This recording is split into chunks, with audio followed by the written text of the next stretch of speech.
Alors, pour une mise en garde, méthode valable en général pour les pièces usinées avec des machines-outils traditionnelles, telles que le tour parallèle, la fraiseuse universelle verticale ou horizontale, les rectifieuses, la liseuse, les perceuses. Alors, le but, établir un ordre de réalisation des surfaces d'une pièce.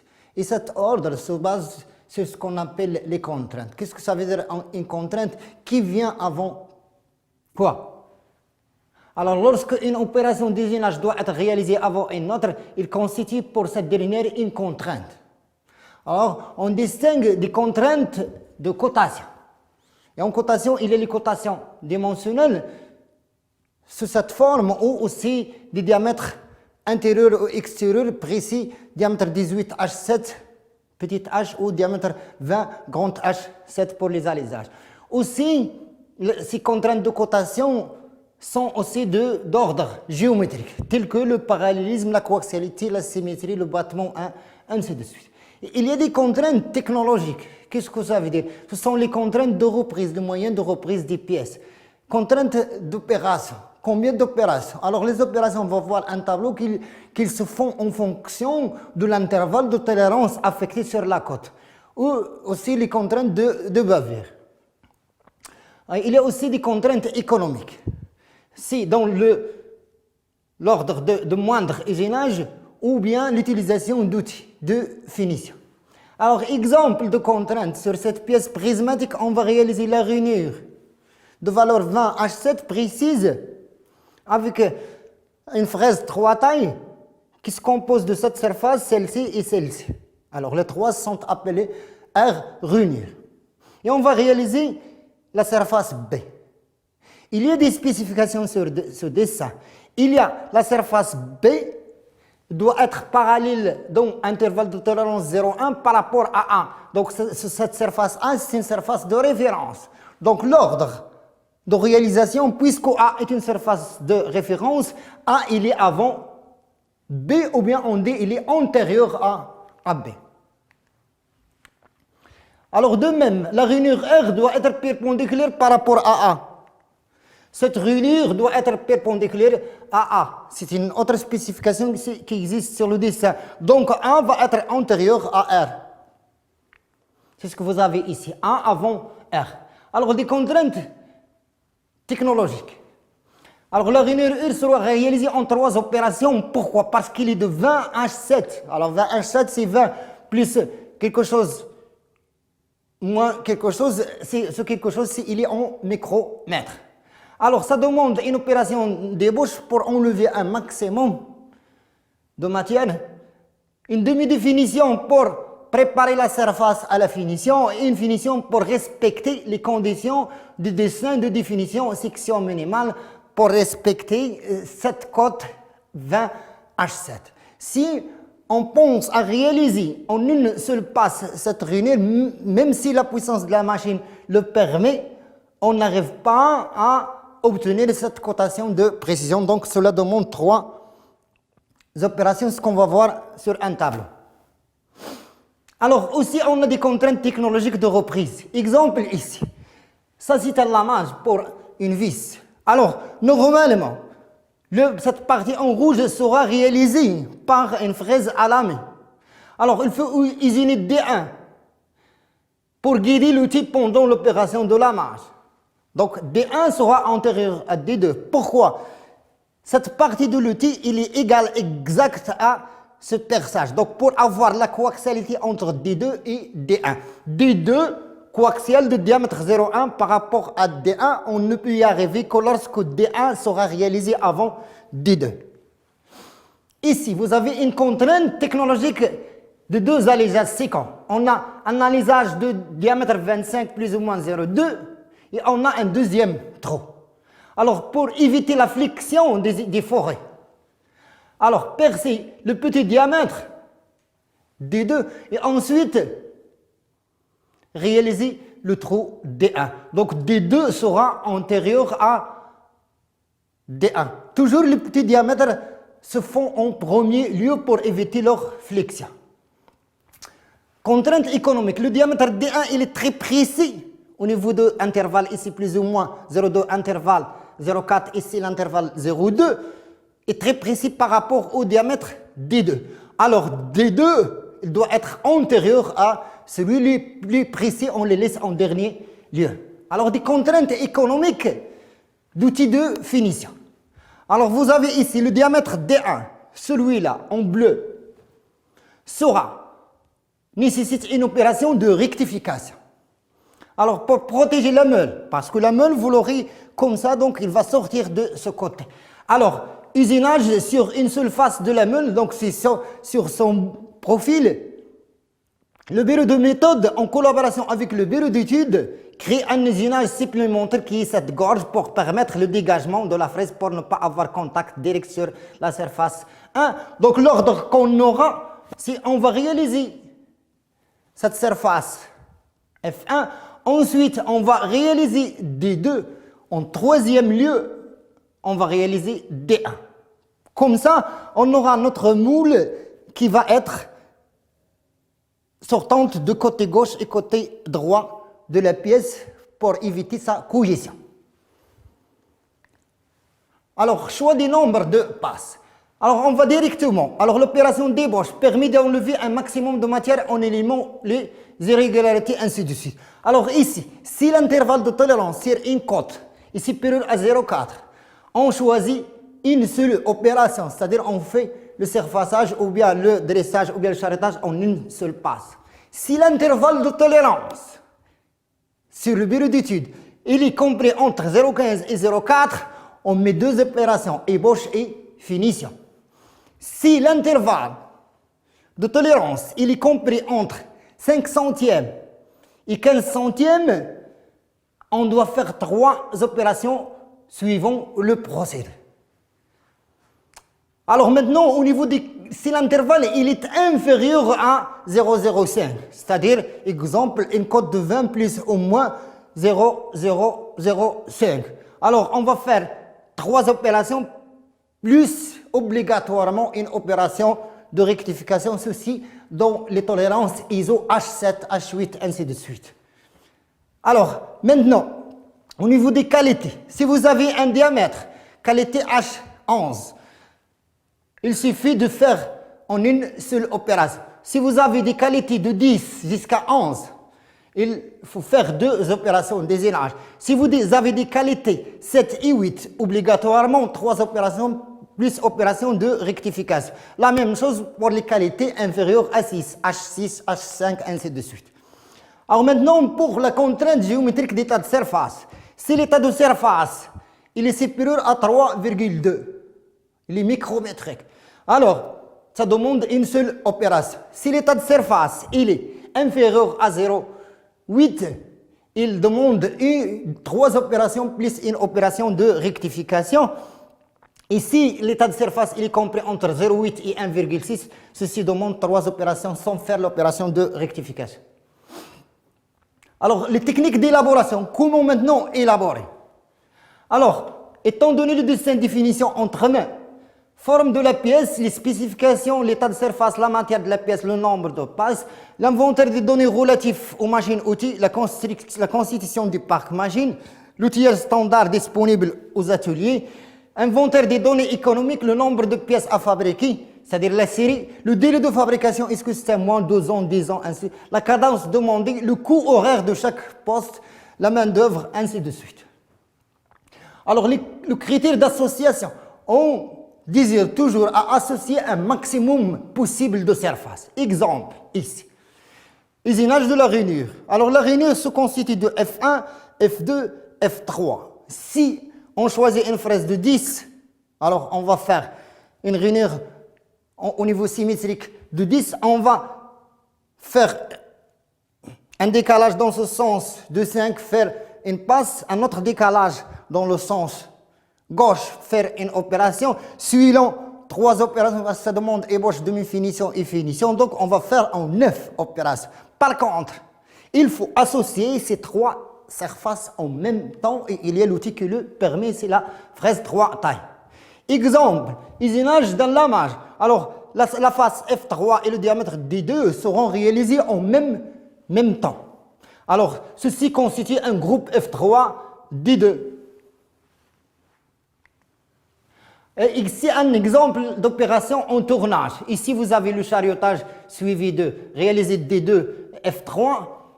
Alors, D1 aussi, et F1 et F2. Alors, on peut regrouper les éléments suivants. Le diamètre D1 avec la surface F2, ils seront réalisés en même temps. C'est un outil adressé d'angle qui permet de réaliser et après laisser sa trace sur la surface F2. Le groupe 4, on peut réaliser avec un outil, soit un charioté et dressé d'angle, soit un outil coteau, D2 et F3 en même temps. Donc cela constitue un groupe. Donc là, c'est la contrainte d'association de maximum de surfaces. Alors, établir un graphe de liaison entre ces surfaces avec les spécifications, si on a par exemple des surfaces brutes B1, B2, F1, F2, F3, F4, D2, D3, ainsi de suite, on va essayer de choisir leur niveau, c'est ce qu'on va voir sur l'application. Alors, on a ici un dessin de définition d'un couvercle. Alors, le couvercle, ici, il est en cotation bureau d'études. Il y a des spécifications dimensionnelles, comme celle-ci, 15 plus ou moins 0,1, l'autre code 10 plus ou moins 0,2, le diamètre 40, le diamètre 16, 25 plus ou moins 0,1, ainsi de suite. Des spécifications de coaxialité D1 doit être coaxial de diamètre 0,6 à B1. Voilà B1.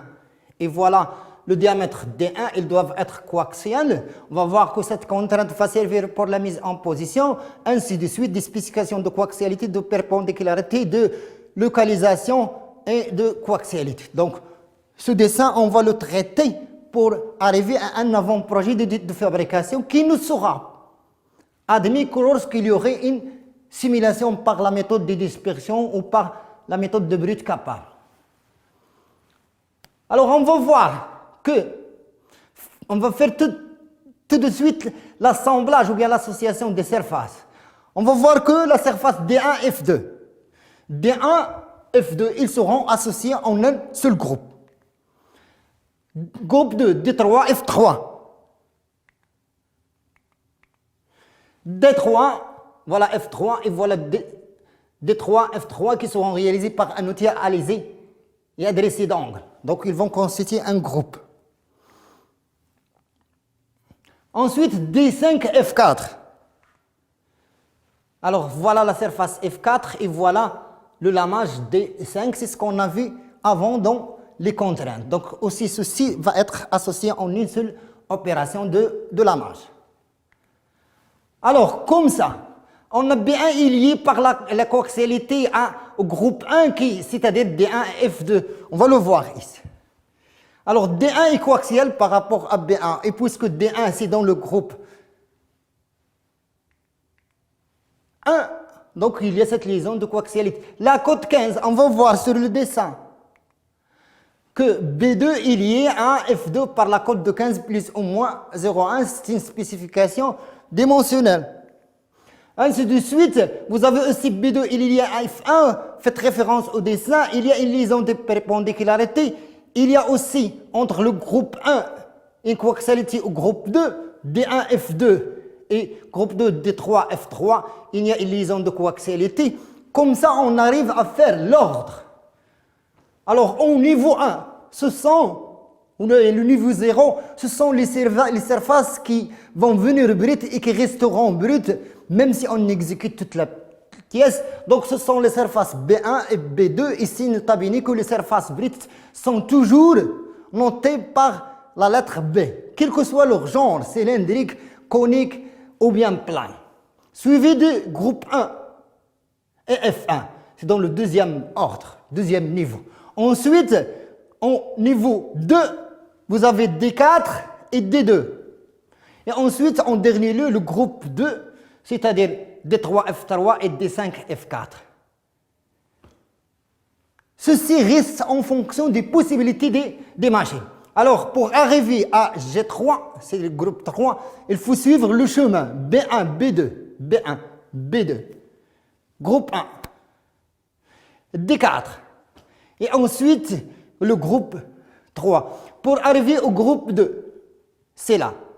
Il faut passer par B2, ensuite F1, ensuite D2, et ensuite par contrainte technologique, arriver au groupe 2. Alors comme ça, en appliquant la règle d'association des maximums de surface, on va voir que lorsqu'on a la possibilité de réaliser le maximum de surface en une seule opération, en une seule phase, on le fait. Revenons au dessin de définition. Alors ici sur la pièce, cette surface et celle-ci seront associées. Cette surface et celle-ci seront associées. Et ce diamètre. Alors tant qu'on prend la pièce par ce côté brut, et on a la possibilité de réaliser le dressage, le chariotage, le lamage, le perçage, on le fait. Donc ces surfaces seront réalisées dans la même phase sans démonter la pièce. C'est ce que vous avez ici. Alors dressage de F1 en finition, c'est la phase F1. Chariotage, donc la phase 0,0 sur le contrôle de brut, c'est le niveau 0, c'est B1, B2. Suivi de dressage de F1, la voici ici. Chariotage, dressage de groupe 1. Alors le groupe 1, il est dans le niveau suivant. C'est la phase tournage 10. Ensuite, perçage de D2. Il leur suit, même s'ils ne sont pas sur le même niveau, et il y a possibilité de le faire sans démonter la pièce, on le fait. Même si ça arrive dans le troisième niveau, on le fait reculer vers le 2 parce qu'il y a possibilité d'association. Ensuite, l'alisage de D3 en ébauche et F2 en demi-finition et finition. Et on va voir que ceci, il est à cause de la cotation sur le dessin. Ensuite, perçage de D4. Alors, D4, c'est ce diamètre. Le voici ici. On va le percer tout d'abord pour pouvoir guider la fraise à la main. Après, on va réaliser F4, D5. C'est ce que vous allez trouver en dernière phase. Alors, perçage de D4 en finition, lamage du groupe 3 en finition qui se constitue de F4 et D5. Et après, dans la phase 30, le contrôle final, cette phase, on vous a déjà donné le cours les moyens de qualification d'un produit, de comment contrôler toutes les spécifications sur le dessin. On passe maintenant au document définitif. Donc, dans la phase 0, vous avez le contrôle de brut. À la phase qui suit, on va voir les liaisons. Alors ici, pour pouvoir déterminer les surfaces de mise en position, on va se baser sur le dessin de définition. Alors les surfaces qu'on va réaliser sont F2, D1, D3, F1, F5. Interdit de faire la mise en position sur ces surfaces. Totalement interdit. Parce que ce sont des surfaces qui seront réalisées ou bien usinées. Je ne peux pas usiner une pièce comme ça, la mettre et faire ici un perçage comme ça. Il y aurait accident sur ma main. Alors ces surfaces, on va voir leur liaison. Alors, on va voir ici que vous avez F2 est lié à la surface B2. La cote de liaison, il est dimensionnel 15 plus ou moins 0,1. L'intervalle de tolérance est T1 égale à 0,2. On va passer ensuite et on va dire que vous avez B1. D1, un parmi les surfaces qui seront réalisées dans la phase 10, il est coaxial à D1. Alors, D1 est coaxial à B1, donc une coaxialité de diamètre 0,6. L'intervalle de tolérance est T2 égale à 0,6. Ici, ça nous donne, c'est la méthode la plus adéquate. Il est de façon mathématique, ça c'est l'ensemble de départ, toujours ce sont les surfaces usinées. L'ensemble d'arrivée, ce sont les surfaces qui sont usinées avant. Par contre, celles qui seront usinées après, on n'en tient pas compte. Alors, une fois on trouve cette liaison, on détermine l'ordre des intervalles. On a ici T1, il est inférieur à T2. Donc, cette surface, la réalisation de F2 demande une précision par rapport à la réalisation de D1. Alors, ici, vous aurez 3 normales sur F2, sur B2, et vous aurez 2 normales, c'est-à-dire un centrage court sur la surface B1. Et ici, sur la surface B2, on va voir que c'est ce qu'on a. Alors ici, liaison plane, appui plan sur B2. Alors sur B2, liaison plane, appui plan 1, 2, 3. Le voici, 3 normal. Voilà la surface. B2, appui plan. Liaison linéaire annulaire au centrage court 4, 5 sur la surface que vous avez ici, B1. D'accord?